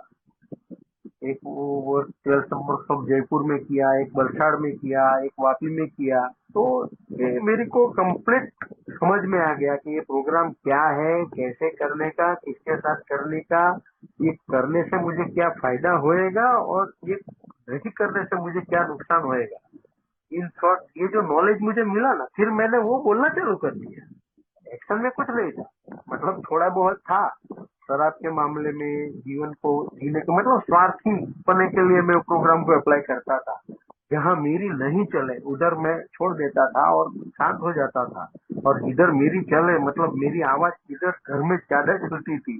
काम की जगह पे मेरी को जॉब बचाने का था तो उधर मैं हाँ जी हाँ करता था। एक ही मीटिंग रूम में मैं जानता था कि मेरे को 1.5 घंटा रहने का है, तो मेरे साथ बाकी का टाइम वो नहीं आने वाले हैं, तो 1.5 घंटे के लिए क्या किसी के साथ रिलेशन बिगाड़ने का। तो बोले हाँ जी हाँ, और उधर सबके साथ प्यार से रहता। लेकिन सबसे ज्यादा टाइम मैं मेरे घर में बिताता था और मेरे रिश्ते सबसे ज्यादा खराब मेरे घर में थे। आज मुझे बोलने में बिल्कुल शर्म नहीं आ रही है कि मैं शराब छोड़ने के 2 साल के बाद भी वो ढूंढ रहा था मेरी माँ का मर्डर करने के लिए। दोस्तों, ये शेयर करने के पीछे का कारण एक ही है कि जो मेरे भाई मीटिंग रूम में बैठे हैं, नए हैं, अभी प्रोग्राम के बारे में कुछ जाना नहीं है, तो मैं उन लोगों को ये बताना चाहता हूँ कि अगर आप ये सोच रहे हो कि शराब मेरी प्रॉब्लम है तो भूल जाओ यार। शराब मेरे जैसे शराबी की प्रॉब्लम शराब है ही नहीं। मेरे जैसे शराबी की प्रॉब्लम है मेरी सोच। मेरी सोच तय करेगी कि मेरा जीवन कैसा होएगा। और शराब पीते पीते पीते पीते मेरी इतनी सोच खराब हो गई कि मेरे दिमाग में ऐसे 25 नाम थे जिसका मैं मर्डर करना चाहता। मैं आज ईश्वर का बहुत आभारी हूँ। मेरे दोनों स्पॉन्सर था जिसमें से एक स्पॉन्सर अभी नहीं है इस दुनिया में। मैं बहुत आभारी हूँ मेरे सीनियरों का, मेरे इनिशियल स्पॉन्सरों का, मेरे साथ जुड़े हुए सभी ए मेंबरों का, जो नए आने वाले भाई है, जो प्रोग्राम के बारे में मेरे साथ बात करते हैं। मैं उन सबका आभारी हूँ यार कि ये मुझे आज मिला। वरना आज मैं गारंटी के साथ बोलता हूँ कि अगर मैं लॉकडाउन लगा के बाद भी ये प्रोग्राम नहीं करता तो शायद आज मैं जेल में होता, मैं मर्डर कर देता। तो ये प्रोग्राम जो है मुझे सही राह पे लाता है, सही ट्रैक पे लाता है। मेरा सबसे बड़ा प्रॉब्लम है मेरे पुराने विचार, मेरे अल्कोहलिज्म के विचार, जो विचार को लेके मैं मेरी जिंदगी जिया, उसमें मैं कितना पढ़ा लिखा हूँ, कितना मेरे मेरे मेरी और मेरे परिवार में सामाजिक प्रतिष्ठा कितनी है, मैं कितना होशियार हूँ, मैंने लाइफ में क्या क्या अचीव किया है, मेरे पास कितने गाड़ी बंगले हैं, वो सब मायने ही नहीं रखता है। और मैं उन सबको महत्व देके उसको पाने की चाह में मरता रहा और पीता रहा। मेरा जीवन इस चीज पे तय होता है कि मैं मेरा सोच कैसा है, मैं खुद के बारे में क्या सोचता हूँ, मैं दूसरों के बारे में क्या सोचता हूँ, दुनिया को देखने का मेरा नजरिया क्या है। तो जब मैं मेरे शराबीपन में या शराब से दूरी मिलने के बाद भी जब तक ये कार्यक्रम को ईमानदारी से नहीं किया था, तब तक मैं नजर डालू तो मुझे उसमें हाथ में आने देखने लायक कुछ चीज है ही नहीं, उसमें सिर्फ बर्बादी है। मुझे मेरी प्रॉब्लम है मेरी सोच, जो मुझे शांति से बैठने नहीं देती। मेरी सोच या तो दूसरों के प्रति उसको कैसा जीना चाहिए उस पे चलती है, मेरी मन मर्जी के हिसाब से चलना। सेंटर ऑफ अट्रैक्शन, आत्म केंद्रितता मेरा स्वभाव, मेरा स्वार्थीपना, और जिसके कारण मैं जो अति की बीमारी मुझे वो ऊपर आती है मेरी, और मैं सबको नुकसान करता हूँ। और मैंने अल्कोहलिज्म में भी किया, शराब से दूरी मिलने के बाद भी किया। तो मुझे समझ में नहीं आ रहा था कि मेरे सीनियर जो है वो शेयर करते थे कि आज हमारे साथ इतना ये हो गया, उनको बड़ा बड़ा नुकसान होता था, वो शेयर करते थे और उनके चेहरे पे इसके बारे में कोई फिक्र नहीं थी या किसी लोग के प्रति उनके लिए कोई कंप्लेन नहीं थी। और मैं शराब से दूर था, पैसे कमा रहा था, पैसे घर में देता था। जो घर वाले मुझे पैसा नहीं देते थे, लाइट बिल भरने के लिए पैसे नहीं देते थे कि साला बेवड़ा है पी जाएगा, वही चिराग खुद पैसे कमा रहा था, खुद के घर का लाइट बिल गैस बिल भर रहा था। जो पैसे से जो कुछ भी जिम्मेदारी में निभा सको सब जिम्मेदारी निभा रहा था। मैं ए में आया तब मेरे पास मोबाइल नहीं था, तो मैंने मेरे और मेरे परिवार के लिए 3 मोबाइल लिए, एंड्रॉइड फोन लिए मैंने। तो और मैं जब ये में आया तो मेरे पास बाइक भी नहीं बचा था, और मैंने कैश में बाइक लिया।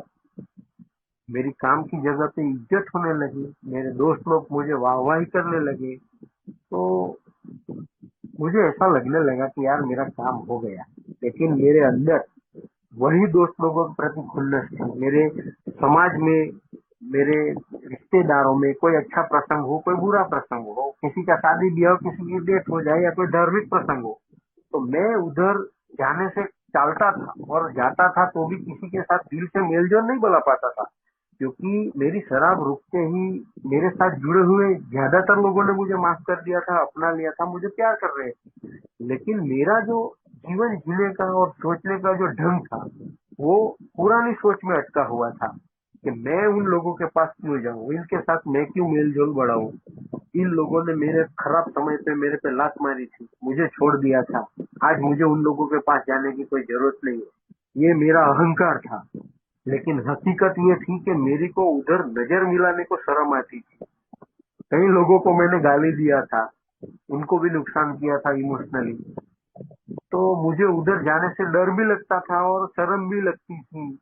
यार अभी इन लोगों की तो देखो, तरक्की भी सबकी हो गई है, सबकी शादी हो गई, फोर व्हीलर ले लिया, नई गाड़ी, नया मकान बना लिया, सबके घर में बच्चे हैं, तो इन सबके साथ एक तरह से देखा जाए तो जलन तभी भी थी, लेकिन मैं कुछ उनको बोल नहीं पाता था, या मैं कुछ कंप्लेन भी नहीं कर पा रहा था।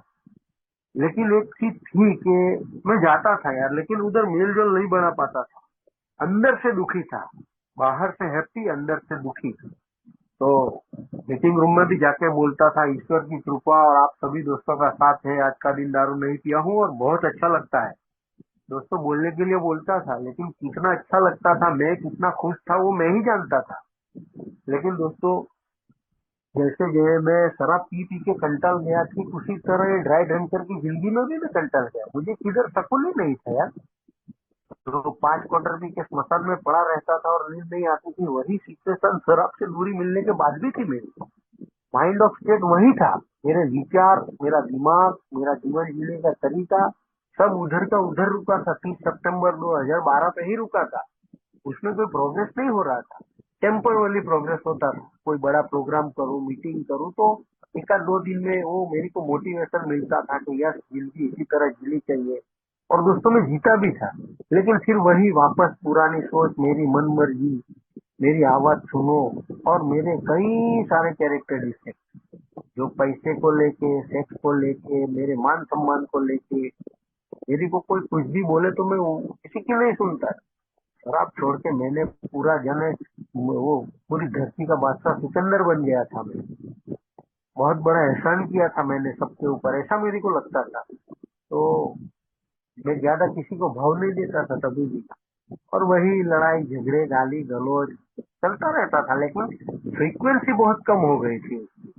जो लड़ाई झगड़े गाली गलौज शराब पी के डेली होता था, वो फिर महीने में 15 दिन में 1-2 बार होता था। और मैं उस चीज को मेरी तरक्की मानता था, और वो भी ये प्रोग्राम का सहारा लेके मैं बोलता था, हमारे प्रोग्राम में लिखा है हम साधु संत नहीं है, हम आध्यात्मिकता पूर्णता का नहीं, प्रगति का ही दावा करते हैं। तो मैं घर पे ये बोलता था, मेरी माँ मुझे कई बार बोलती थी, तुम मीटिंग रूम में ये सिखाते हैं क्या। मैं बोला, तेरी को मुझे कुछ भी बोलना है तो बोलो, ये के बारे में कुछ मत बोलो, वो लोग कुछ नहीं सिखाते, वो लोग अच्छा जीने का सिखाता है, और मैं भी अच्छा ही जी रहा हूँ, तुमको मेरे में तकलीफ दिखती है। तो दोस्तों, वो चीज क्यों थी, क्योंकि मेरी माँ के प्रति मेरे दिमाग में कुछ अलग ही कॉन्सेप्ट था यार।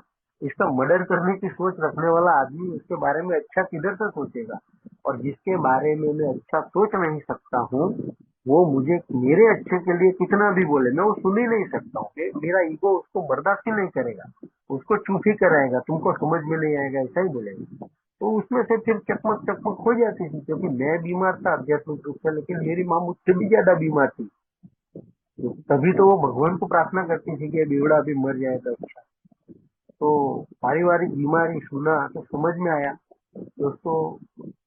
जब मैंने एक बार 4 स्टेप में सिर्फ रिजाइनमेंट के बारे में लिखा, तकरीबन 150 नाम था करके मेरे दिमाग में से पेपर पे आया। और मैंने वो जो स्पॉन्सर लिया था उनको बोला था, यार ये रिजाइनमेंट का करवा दो मेरी को, ये साले 150 लोग मुझे जीने नहीं दे रहे हैं। तो उसमें पहला नाम भगवान का, दूसरा नाम मेरी माँ का, बाकी के 20-25 नाम ऐसे तो मेरे खानदान वाले सब। आज मेरी को इस चीज को बताते हुए थोड़ी हंसी भी आ रही है, क्योंकि आज मुझे समझ में आ रहा है कि मैं कितना पागल था यार। जो लोग मुझे प्यार करते थे, जो लोग मेरी शराब बंद करवा के मैं एक अच्छी जिंदगी जीऊं ऐसा सोच रखते थे, जो जिसने कभी मेरा बुरा सोचा ही नहीं, जो मेरे सब शुभ चिंतक थे, वेल विशर थे मेरे, मैंने उन सबको मेरा दुश्मन बना के बिठा दिया था मेरे दिमाग में। और मैं उन्हीं लोगों को मारना चाहता था यार। कैसी बीमारी है ये, मेरी जिंदगी को कहां से कहां लेके गई। और मेन चीज ये है कि मेरी को समझ में ही नहीं आने दिया। कनिंग, बैफलिंग एंड पावरफुल शराब। तो और शराब के कारण जो मेरी आध्यात्मिक बीमारी बढ़ी और मैं कुछ समझ ही नहीं पाया। फिर आगे चला तो मैं प्रोग्राम लिया, 4 स्टेप लिखा पूरी ईमानदारी से वापस। और ये 4 स्टेप लिखा तब मेरे को समझ में आया यार, मैं तो लोगों को बुरा बोलता था कि ये मेरी माँ खराब, बाप खराब, रिश्तेदार खराब, समाज खराब, मेरे दोस्त लोग खराब, भगवान खराब, ये मेंबर खराब। यार मेरी मानसिक परिस्थिति इस तरह की थी कि जिस जगह पे जाके मेरी जान बची, जिन लोगों ने मुझे शराब से दूर रहूं उसके लिए मदद की, तो मुझे उन लोगों के प्रति भी खुन्नस था। मेरी मीटिंग रूम में बैठने वाले मेंबरों में से भी किसी किसी के ऊपर मुझे खुन्नस था यार। तो ये कैसी बीमारी, कैसी सोच और कैसी जीवन, कुछ समझ नहीं रहा था। लेकिन एक चीज ईमानदारी से की, तो ये प्रोग्राम को मैंने करने की इच्छा जताई और किया। तब पता चला, जब मैं लोगों को खराब बोलता था, मैं बोलता था ये खराब है, खराब इंसान है, तो मेरी जिंदगी में खराब मानस है, ऐसा गुजराती में खराब मानस, बुरे इंसान है। लेकिन जब मैंने पोस्टर लिखा ना, तब मेरी को मेरे कैरेक्टर से मैंने दूसरों के साथ क्या गलत व्यवहार किया, सेक्स इन्वेंट्री, मुझे मेरे डर की इन्वेंट्री, सब इन्वेंट्री लिखी यार। और जब मैंने उसको देखा तब मैं आज बोलूंगा इस चीज को कि मेरी को समझ में आ गया कि मैं इंसान की कैटेगरी में ही नहीं आता था यार। मैं लोगों को बोलता था कि वो बुरे इंसान है, लेकिन जब मैंने मेरे अंदर झांक के देखा कि मैं कैसा हूँ, तब मुझे समझ में आया कि मैं जिस तरह की मानसिकता लेके जी रहा हूँ, ये मानसिकता किसी इंसान की नहीं हो सकती यार। मैं जानवर से भी खतरनाक विकृतियां लेके जी रहा था ये में। और वो वही सब था, काम वासना को लेके कैरेक्टर ऊपर आते थे। मेरे सेक्स इन्वेंट्री में जो नाम थे, ज्यादातर नाम मेरी सोबराइटी के थे, सेक्सुअल हेरेसमेंट के। आज बोलते हुए कोई शर्म नहीं आ रही है मुझे, क्योंकि मैंने मेरे सब अमेंड्स किए हैं, सबके पास जाके पैरों में गिर के माफी मांगी है। और मेन चीज ये है कि 5th स्टेप हुआ स्पॉन्सर के साथ, और उसके जो मार्गदर्शन में मैंने उपाय योजना अपनाई, उस दिन से लेके आज तक किसी के बारे में मैंने गलत थॉट नहीं किया है और किसी के साथ गलत व्यवहार नहीं किया है। थॉट पहले पहले मेरी को परेशानी हुई, ये अचानक थोड़ी होने वाला है। लेकिन जब मैं मेरे को 5th स्टेप होता है और स्पॉन्सर के साथ जब मुझे मिला, बातचीत करते करते मेरी जिंदगी का जो मैंने पूरा कच्चा चिट्ठा जब खोला उनके सामने, तब मैं एकदम हल्का हो गया। 5th स्टेप के प्रॉमिस है, बुक में लिखे हैं, काफी कुछ मेरे साथ हुए यार। शराब तो पहले से निकल गई थी, लेकिन शराब का मुझे डर था कि शायद मैं दूसरे को क्लिक होता हुआ देखा हूँ, और जो स्ट्रगल कर रहे हैं उसको देखा हूँ, तो मेरी को ये डर था कि मेरे हाथ में वापस शराब आ जाएगी क्या। लेकिन मेरा 5th स्टेप के बाद लिखा है बिग बुक में कि शराब पीने का ऑब्सेशन निकल जाएगा, एक आध्यात्मिक अनुभव होएगा। तो दोस्तों, जो ईश्वर को मैं मानता नहीं था, मैं कहीं ना कहीं उसके प्रति मेरी श्रद्धा जो थी वो थोड़ी और गहरी हुई। मुझे एक जीवन के प्रति शांति महसूस हुई, जो कचरा निकल गया ना यार। मेरा जो मेन जो दुख दर्द लोगों को जो सर पे लेके घूमता था, काफी सारे डर थे, मैंने जो कांड किए थे, सेक्सुअल हेरेसमेंट किया था सब 2 औरतों को, वो सब लेके जो मैं घूम रहा था, वही पछतावा और शर्म लेके घूम रहा था, डर लेके घूम रहा था।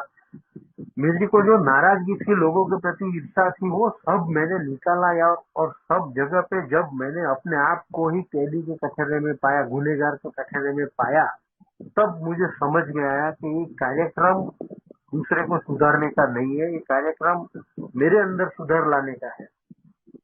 क्योंकि मैं जब पूरी दुनिया को बुरा बोलता था, लेकिन जब मैंने अपने अंदर झांक के देखा तो सबसे बुरा उसमें से मैं निकला। तो ये 4 स्टेप ने मुझे तो पहला पार्ट है, उसमें मैं जहाँ मेरी कोई गलती नहीं थी, लोगों ने मेरा नुकसान किया था। यार बेवड़ा हर जगह पे थोड़ी गलत होता है, कई जगह पे वो इनोसेंट होता है और फोकट में वो चक्कर में आ जाता है। लेकिन प्रोग्राम ने मुझे बताया कि अगर मैं इनोसेंट हूँ, मेरी कोई गलती नहीं है, सामने वाला 100% गलत है, तो मैं क्या करूँ? तो मुझे गुस्सा आना चाहिए ना, तो मैं बदला लेने की भावना रख सकता हूँ ना। गुस्से को और रिजाइनमेंट पे, गुस्से को संदेहजनक विलास, और वो भी एक सामान्य लोगों के लिए, मेरे जैसे बेवड़े के लिए तो वाजिब गुस्सा भी जहर है। तो ये चीज समझ में आई यार। मैं गुस्से को मेरा सबसे बड़ा पावर समझता था कि गुस्से से मेरे काम होते, घर वाले चुप रहते, काम की जगह पे मैं हल्ला कर देता तो मेरा सीनियर भी एक बार शांत हो जाता है। एक ही मीटिंग में भी मेरे झगड़े होते थे, तो मेरे से जो सीनियर थे वो भी चुप हो जाते थे और नए आए थे वो भी चुप हो जाते थे।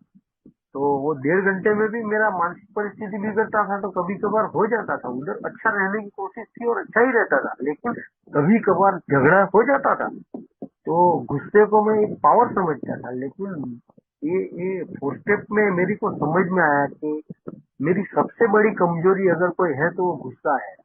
मैंने गुस्से के कारण, फिर गुस्सा निकला तो ठीक, गुस्सा नहीं निकला तो मैंने खुन्नस पाल के, मेरे 11 साल के अल्कोहलिज्म में सबसे ज्यादा शराब पी। तो एक तो खुन्नस के कारण और दूसरा मेरे डर के कारण। खुन्नस आती थी तो डिस्टर्ब हो जाता था, उसको भगाने के लिए मुझे शराब लगती थी, और जब डर आ जाता था तो मेरा क्या होगा एक क्वेश्चन मार्क आता था, तब मेरे को लगता था थोड़ी पी ले सब ठीक हो जाएगा, और सब ठीक हो जाता था यार। ये कार्यक्रम ने मुझे बताया कि मेरी सभी समस्याओं का समाधान मेरा ईश्वर है यार। मेरी समस्याओं से बड़ा है मेरा ईश्वर, समाधान तो है ही उसके पास। ये प्रोग्राम करते करते 6 स्टेप, जब 6 स्टेप में मैं गया, छठी पायरी में मेरे चरित्र दोष सामने आए, और धीरे धीरे मैं उसके ऊपर काम करने लगा। एक दो कैरेक्टर डिफेक्ट ऐसे थे कि वो मैं छोड़ना नहीं चाहता था, क्योंकि उसमें किसी का नुकसान भी नहीं था और मुझे फायदा होता था, लेकिन उसके बारे में अभी ज्यादा बात नहीं कर सकते। तो वो भी फिर उसके लिए मैं इच्छा जगे मेरी को, प्रे फॉर विलिंगनेस, मैंने इच्छा शक्ति जगे मेरे में, उसके लिए भी ईश्वर को प्रार्थना किया, तो उसकी भी इच्छा जगी और वो कैरेक्टर डिफेक्ट भी निकल गए। लेकिन उसके लिए मुझे कांस्टेंट पूरी ईमानदारी से प्रेयर चालू रखनी पड़ी कि ईश्वर मुझे ये चरित्र दोषों से बचाओ, और दूसरा ये चरित्र दोष मेरे में है, मैं उसको छोड़ना नहीं चाहता, आप मेरे में इच्छा जगाओ। धीरे धीरे धीरे धीरे करके सब कुछ हुआ, और मेरी शांति जो 5 स्टेप करने के बाद जो मुझे मिली थी, मेरा जो कचरा निकलने के बाद की जो शांति मिली थी, उसमें धीरे धीरे धीरे बढ़ोतरी होने लगी। मैं अपने आप के साथ शांत होने लगा। मैं मेरे काफी सारे अमेंड्स मेरे फर्स्ट स्पॉन्सर को सलाह से खत्म किए, बाकी के 5 स्टेप के खत्म होते होते होते ये अमेंड्स वाला काम साथ में ही चलता रहा मेरा। तो अमेंड्स भी मेरे खत्म हुए, और जैसे जैसे मेरे अमेंड्स होते गए वैसे वैसे मेरा जो डर था वो निकलता गया, मेरी शर्म थी वो टूटती गई। मेरी को जो एक पछतावा रहता था कि मैंने उनके साथ गलत किया, तो जब मैंने उनको जाके बोला कि मैंने मेरे अल्कोहलिज्म के दौरान आपके साथ गलत व्यवहार किया था, आपको इमोशनल या फिर फाइनेंशियली जो लॉस किया था उसके लिए मैं आपके पास दिल से माफी मांगता हूँ। इस तरह जब माफी मांगी तो सामने वाले ने, ज्यादातर लोगों ने मुझे गले लगाया, बोले यार तू पागल हो गया है क्या, तेरी शराब रुकी थी तभी हमने तुमको माफ कर दिया था, तुमने आने में देरी की। और वो देरी हुई सिर्फ मेरे पुराने विचारों के कारण। मैं मेरे पुराने विचार को छोड़ना नहीं चाहता था, और ए का प्रोग्राम बोलता है कि जब तक मैं मेरे पुराने विचारों को नहीं छोड़ूंगा मेरा रिजल्ट 0 आएगा। और दोस्तों मैंने वो अनुभव किया 8 साल तक। लेकिन ये प्रोग्राम पे जैसे जैसे आगे बढ़ा, वो 8वीं 9वीं पायरी, और 9वीं पायरी का प्रॉमिस तो बिग बुक में लिखा है, वो एकदम एकदम बढ़िया है। मतलब कि अगर मैं 1 से 9 पायरी पूरी ईमानदारी से करूं तो मेरी जिंदगी में वो चीज होती ही होती है। मेरा स्वार्थीपना, आत्मकेंद्रितता निकली, मेरे अंदर एक शांति का अनुभव मिला मुझे। जो चिराग छोटी छोटी बातों में डिस्टर्ब हो जाता था, गाली गलौज करता था, झगड़े करता था, दूसरे को नीचा दिखाता था, वही चिराग आज उससे भी बड़ी बातों में शांत रहने लगा। मेरे साथ जो हो गए हो ईश्वर की इच्छा, ऐसी बड़ी बड़ी बातें होने लगी मेरे साथ। पैसे को लेके मेरे को बहुत तकलीफ थी। अरे यहाँ तक मैं फाइनेंशियल इनसिक्योरिटी फील करता था कि मैं खुद बीमार हो जाऊं और एक बार डॉक्टर के यहाँ जाऊं और मैं ठीक ना हूं और दूसरी बार डॉक्टर के पास जाना पड़े तो मैं डॉक्टर को गाली देता था मन ही मन में। पैसा खाता है, बराबर दवाई नहीं देता है, मेरा पैसा ज्यादा जाएगा। तो ये चीज थी मेरे में। लेकिन इस कार्यक्रम ने बोला कि सर्विस तू जिस तरह से कर सके उस तरह से, ये का मैसेज भी देता था। और पैसे को लेके मेरे को जो डर थे, मेरा क्या होगा पैसा नहीं रहेगा तो वो सब डर तो लिखा इन्वेंट्री में यार, मेरे को पैसे का डर है तो उसका भी समाधान मिला मुझे, मेरे डर निकल गए। पर पैसे को लेकर मैं फ्री हो गया, मतलब कि ज्यादा खर्चा करने लगा ऐसा नहीं, लेकिन आज जितना भी खर्चा करता हूँ दिल से करता हूँ यार। उसके पीछे कोई डर नहीं रहता या कोई गलत खर्चा कर दिया या नहीं करना चाहिए था ऐसा कोई पछतावा नहीं होता है। तो दूसरी बात के जो स्वार्थीपना, मैं सिर्फ मेरे बारे में सोचता था। शराब पीता था तब भी और शराब से दूरी मिलने के बाद भी मैं मेरे बारे में ही सोचता था। तो आज मैं मेरे बारे में कम सोचता हूँ, मेरे साथ जुड़े हुए लोगों के बारे में मैं ज्यादा सोचता हूँ। क्योंकि मेरा प्रोग्राम कहता है कि जितना मैं मेरे बारे में सोचूंगा उतना मैं दुखी होऊंगा, और जितना मैं लोगों के बारे में अच्छा सोचूंगा उतना मैं शांति में रहूंगा। मेरा थर्ड स्टेप मुझे प्रॉमिस देता है कि अगर मैं उसकी शरण में रहूंगा और उसका काम करूंगा तो मेरा रोटी कपड़ा मकान का जिम्मेदारी मेरा हायर पावर का है। तो दोस्तों, जो सेकंड स्टेप में विश्वास था, थर्ड स्टेप में श्रद्धा आई, सातवीं आठवीं नौवीं पायरी तक मुझे जो अनुभव मिले, जो नजदीकी महसूस हुई ईश्वर के प्रति, तो वो कॉन्फिडेंस आ गया मेरे में यार। नाइन स्टेप के जो प्रोमिस है वो मेरी जिंदगी में सच होने लगे। लेकिन फिर धीरे धीरे धीरे क्या हुआ, नाइन स्टेप तक आया, मेरे को बहुत अच्छा लगने लगा, जिंदगी एकदम स्मूथ हो गई। लेकिन फिर मैं थोड़ा ढीला हो गया, चलो भाई प्रोग्राम खत्म। मेरा पास क्लियर हुआ था, लेकिन वर्तमान में जो मैं जी रहा था उसमें कहीं ना कहीं मैं थोड़ी बहुत गलती कर रहा था। रिजाइमेंट में नाम रख रहा था, रिजाइमेंट मतलब जो उसके प्रति थोड़ी बहुत नाराजगी थी, उसको ऐसा नहीं करना चाहिए था, उसको ये ऐसा क्यों कर रहा है, मतलब लोगों के बारे में नेगेटिव सोच। धीरे धीरे वो नेगेटिव लोगों के बारे में नेगेटिव सोच मेरी रिजाइमेंट का एक जी है जो अंदर गिरते जाएगा, फिर उसके ऊपर नेगेटिव थॉट मिलते जाएंगे तो पनपने लगता है मेरे दिमाग में। और खास करके हमारे सबसे नजदीकी लोग हैं जो घर वाले, काम की जगह पे और ये तीन जगह पे हम जाते हैं बेवड़े, तो उधर ही फिर लफड़ा चालू हो गया। एक बार ये 12 पायरी का प्रोग्राम 9 पायरी तक किया, 10वीं पायरी क्या बोलती है तो मुझे इसको one day at a time जीना है। तो वो मेंटेनेंस स्टेप में मैं थोड़ा कमजोर हुआ, और जैसे ही मैं 10वीं पायरी में कमजोर होता हूँ मैं सीधा मेरी मनमर्जी पे आता हूँ। मैं मेरे चरित्र दोष जो सामने आया उसको नजरअंदाज किया, उसके ऊपर काम नहीं किया, तो उसका एक नेगेटिव थॉट मेरे अंदर रह गया और मेरी को ऐसा लगा कि इतना तो चलता है, अभी शराब नहीं पी रहा हूँ, अच्छे अच्छी काम कर रहा हूँ, ये का भी काम कर रहा हूँ, और मैं ज्यादातर मेरा गुस्से पे काबू है। मेरी जो काम वासना को लेके तकलीफ थी, पैसे को लेके जो मैं सोचता रहता था, मेरी थॉट एकदम अच्छी हो गई है। तो अभी ये थोड़ा बहुत जो गड़बड़ी आएगी वो तो ऊपर वाला संभाल लेगा, मेरे को उससे ज्यादा अभी सोचने की जरूरत नहीं है। लेकिन उसका बहुत बड़ा खामियाजा मुझे भुगतना पड़ा। सोबराइटी में 9 स्टेप, 10वीं पायरी, 12वीं 11वीं पायरी, 12वीं पायरी क्या है जानने के बाद उसको किया नहीं था। 9वीं पायरी तक किया था, 10वीं पायरी 12वीं क्या है, 3 पायरी क्या कहना चाहती है वो देखा था मैंने, मुझे समझ में आ गया था कि इसको मैं अगर नहीं करूंगा तो मेरी आगे कुछ गड़बड़ हो जाएगी। इसको ये 3 स्टेप पे अगर काम नहीं करता हूँ तो धीरे धीरे धीरे वो मेरी को जो अनुभव मिलते हैं 9वीं पायरी तक, जो ईश्वर से नजदीकी मिलती है, मेरी सोच में जो पॉजिटिविटी आती है, जो मुझे शांति मिलती है, और धीरे धीरे धीरे धीरे करके अपना चिड़चिड़ा, बेचैनी और असंतुष्टि में परिवर्तित हो जाती है। मेरा हुआ है, और एक बार नहीं कई बार हुआ है। तो मैं कमजोर था कि one day at a time क्या, one day at a time, one day at a time सिर्फ दारू से दूर रहने का। और ये प्रोग्राम तो मैंने कर लिया है, लेकिन मैं गलत था दोस्तों। लेकिन जब 10वीं 11वीं और 12वीं पायरी पे डेली बेसिस पे उसको जीने की कोशिश की, जैसे ही कोई गलत सोच आए तुरंत उसको निकाला। स्वार्थीपना, अप्रामाणिकता, गुस्सा, डर, आत्मदया, ये सब चीज पे देखने के लिए बोला है 10वीं पायरी में, मैंने उस पर देखना चालू किया, तकलीफ आई। लेकिन मैं और 2 जगह पे आध्यात्मिकता से जुड़ा हुआ हूँ। उधर से मुझे 10 स्टेप के लिए एक अलग सोच मिली कि भाई अपने मोबाइल में हर घंटे का अलार्म लगाओ, और देखो जब अलार्म गिरे तब अपने आप को 1 मिनट का, सिर्फ 1 मिनट का पॉज दो और देखो कि तुम्हारा थॉट, फीलिंग एंड इमोशंस किधर चल रहे हैं। तो दोस्तों मैंने ये करके देखा। शुरुआत में थोड़ी तकलीफ हुई कि मेरे को इमोशंस और फीलिंग को समझने में थोड़ा टाइम लगा, लेकिन थॉट को मैं तुरंत पकड़ लेता था। किसी के बारे में गलत सोच चल रही थी तो उसको हमारा प्रोग्राम बोलता है जैसे ही तुम्हारे अंदर कुछ गलत बात आई उसको रोको, एक्शन, गलत एक्शन ले लिया है, गलती हो चुकी है तो उसका अमेंड्स करो। और मेन चीज, किसी को ये चीज बताओ, मतलब 5th स्टेप, 5वीं पायरी बहुत जरूरी है।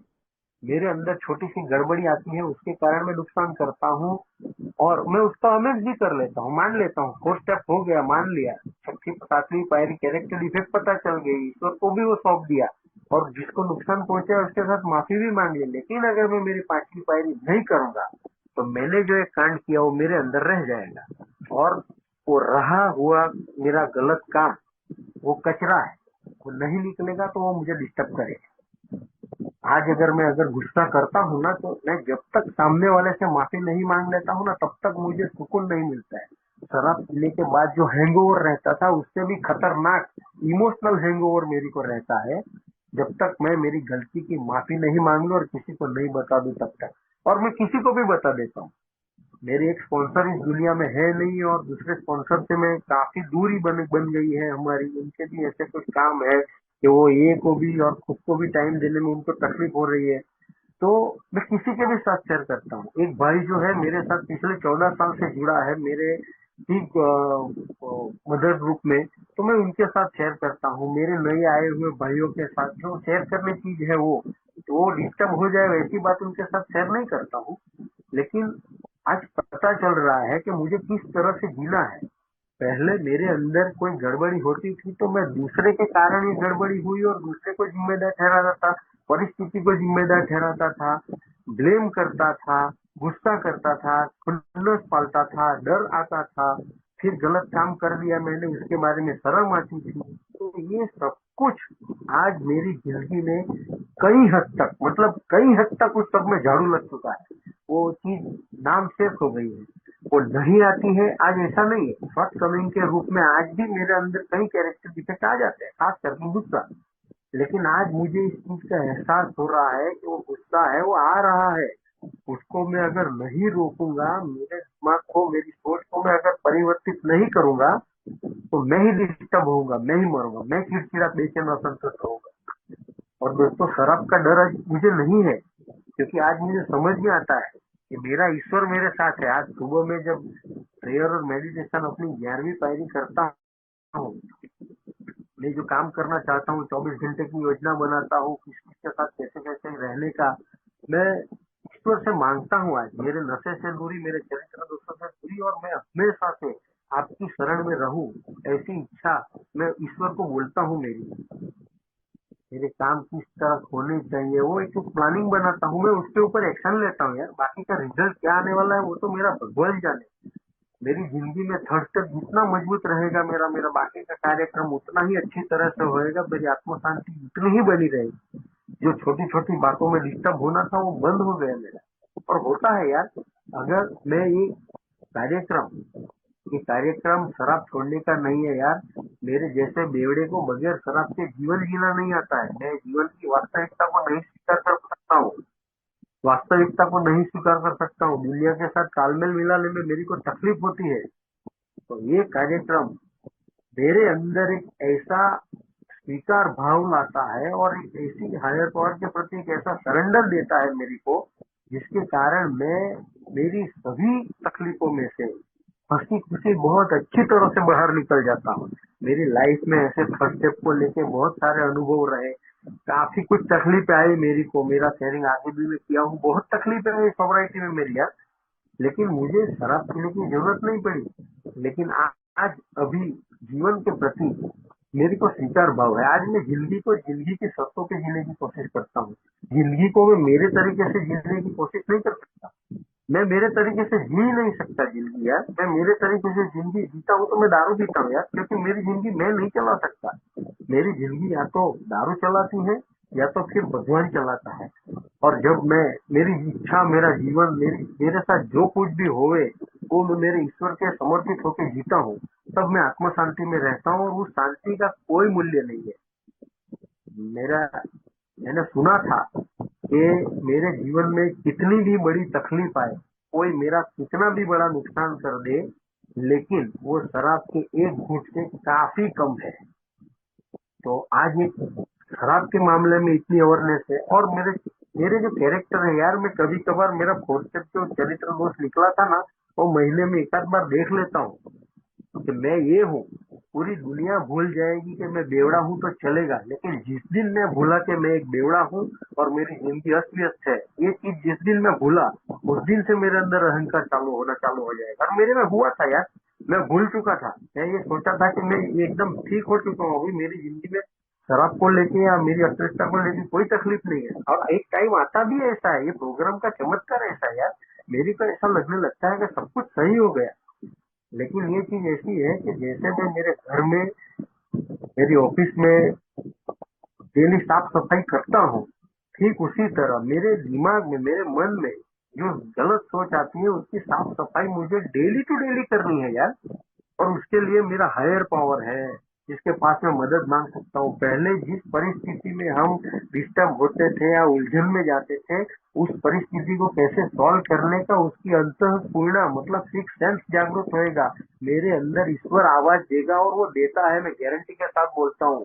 जब मैं पूरी निष्ठा के साथ 11वीं पायरी करता हूँ सुबह और रात को सोते टाइम, और मैं पूरा पूरा दिन में पूरी ईमानदारी से जीता हूँ, तो मेरा ईश्वर मुझे सही मार्गदर्शन देता है।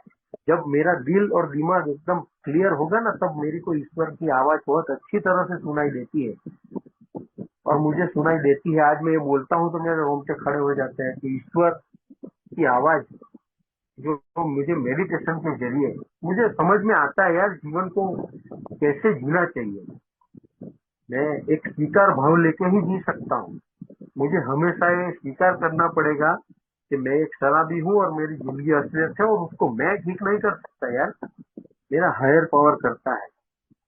ईश्वर जिसको मैं मानता नहीं था यार, वो मेरे लिए काम नहीं करता है, ऐसी सोच लेके आया था। आज मेरी को कुछ भी हो जाए, मेरे साथ कितनी भी विपरीत परिस्थिति आ जाए, वो मेरे लिए अच्छा ही है। मेरे ईश्वर की इच्छा है कि मैं मेरा जीवन मैं कैसे जीऊं वो तय नहीं कर सकता, मैं सिर्फ जी सकता हूँ। कैसे जीना वो मेरा हायर पावर तय करेगा यार, इतना सरेंडर होना चाहिए, तब ये प्रोग्राम मेरे लिए बहुत आसान हो जाता है। और रहा सवाल मेरी रिकवरी में, सबसे अहम पार्ट है पीड़ित शराबी तक ए का मैसेज देना, फिर चाहे वो मीटिंग रूम का मैसेज हो या ये 12 पायरी का आध्यात्मिक कार्यक्रम। आज मैं पूरी ईमानदारी से, बिल्कुल किसी भी तरह का स्वार्थ रखे बिना, मतलब कि वो मैसेज लेके मीटिंग में आएगा, प्रोग्राम करके समर होएगा, इतना भी स्वार्थ नहीं रखता मैं, क्योंकि मैंने उसमें भी बहुत मार खाया होता है। तो आज किसी भी तरह का स्वार्थ रखे बगैर मैं ईमानदारी से, प्यार से करने की कोशिश करता हूँ, और आज ईश्वर मेरे से करवाता है यार। जिंदगी बहुत खुशनसीब है। मेरी को हमेशा से याद रखना पड़ेगा कि मैं कौन हूँ। मैं एक शराबी हूँ, मेरी जिंदगी अच्छी तरह से मैं नहीं चला सकता, और मेरा हायर पावर, अगर मैं उसको ढूंढने की कोशिश करूंगा तो वो मुझे मिलेगा यार। ये दूसरी पायरी में से अगर मैं उसको विश्वास रख के ढूंढने की कोशिश करने का कार्य करूं, तो वो मुझे हाथ फैलाए खड़ा है, मुझे गले लगा लेगा यार, मुझे दुखी नहीं रहने देगा। मुझे दुखी सिर्फ मेरे विचार कर सकते हैं और कोई नहीं। परिस्थितियां चाहे कोई भी हो, मेरे विचार कैसे होने चाहिए वो मेरे पे डिपेंड है। ये कार्यक्रम मुझे सिखाता है। हमारा डेली रिफ्लेक्शन है 10वें महीने का, मैं कभी कभार पढ़ लेता हूँ, 1 अक्टूबर से 15 अक्टूबर तक का डेली रिफ्लेक्शन, पूरा प्रोग्राम समझ में आ जाता है यार। 15 दिन का डेली रिफ्लेक्शन पढ़ता हूँ तो पूरा प्रोग्राम ताजा हो जाता है। 10वीं पायरी है, 10वीं पायरी का वो रिफ्लेक्शन है, अक्टूबर से 1 से 15 में। तो मेरा प्रोग्राम ही क्लीन हाउस का ताजा हो जाता है उसमें। मेरी को सिर्फ मेरे ऊपर देखना है, दूसरे का जिंदगी कैसे है वो मुझे देखने का कोई अधिकार ही नहीं है। जब मुझे मेरी जिंदगी मेरे तरीके से जीने का अधिकार नहीं है, ऊपर वाले ने नहीं दिया मेरी को यार, समझ में आ गया, तो दूसरे को किस तरह जीना चाहिए वो मैं तय करने वाला कोई नहीं। सबके अपने अपने विचार है, अपनी अपनी जिंदगी, अपनी अपनी तरफ से। मुझे डायरेक्टर नहीं बनना है, मुझे एक्टर बन के मेरा ऊपर वाला मुझे जो कैरेक्टर दे उसको प्ले करना है, बस सीधी सी बात है। मेरे साथ क्या होगा वो मेरा काम नहीं है, मेरे साथ क्या होगा वो ऊपर वाला जाने। मेरी को मेरी बेस्ट कैपेबिलिटी के हिसाब से एक्शन लेना है, बाकी का सब छोड़ देना है। दोस्तों टाइम ज्यादा हुआ है। पायनियर ग्रुप नागपुर का मैं बहुत बहुत आभारी हूँ कि मुझे आज ये शेयरिंग करने का मौका दिया, और सभी मीटिंग में जुड़े भाइयों का मैं बहुत आभारी हूँ कि आप लोगों ने मुझे शांति से सुना। बहुत बहुत धन्यवाद दोस्तों, शुक्रिया, थैंक यू वेरी मच। मेरे शेयरिंग में कुछ इधर उधर की बातें हुई हो और किसी को कुछ बुरा लगा हो तो मुझे माफ कर देना दोस्तों। ये कुछ मेरे अनुभव रहे थे, काफी कुछ छूटा है इसमें, लेकिन अभी टाइम हो गया है तो शेयरिंग को रोकता हूँ इधर। ये प्रोग्राम बहुत अच्छा है मेरे भाई लोग, जो कोई ने स्पॉन्सर नहीं लिया है उसको हाथ जोड़ के विनती करता हूँ, देरी मत करो, ईश्वर जरूर मिलता है और काम भी करता है। धन्यवाद दोस्तों, थैंक यू वेरी मच।